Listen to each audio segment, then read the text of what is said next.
Okey. 45 rasa dah ni.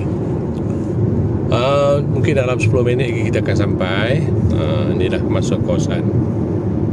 Macam mana nak sampai Pekan Padang Besar ni. Tapi view macam biasalah. Memang cantik rumah.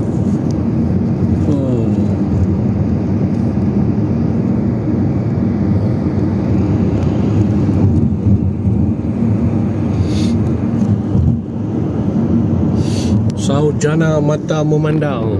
Tu dia.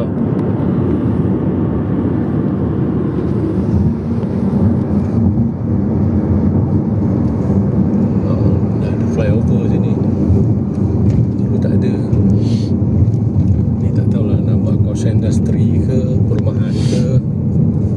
Tak pasti Okey. Kita sambung.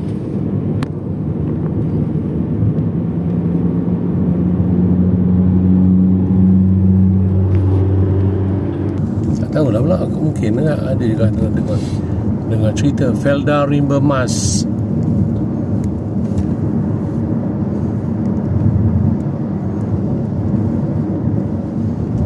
Kilometer lagi kau ke Padang Besar.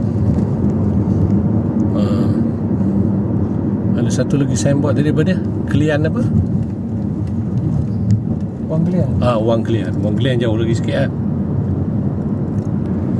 Kalau kita tengok GPS seberang jalan ni belah kanan ada dalam Google Maps dah tulis Siam ke apa.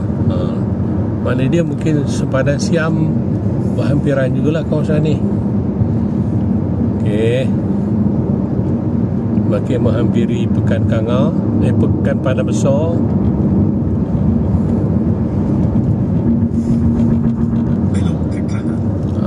Dalam 1 kilometer kita akan belok ke kanan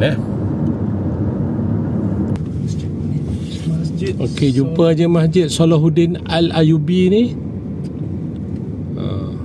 Kita kena ambil ke kanan simpang ke kanan. Kita ada satu flyover depan tu. Flyover tu kalau daripada kiri kita daripada Pekan Kangar lah.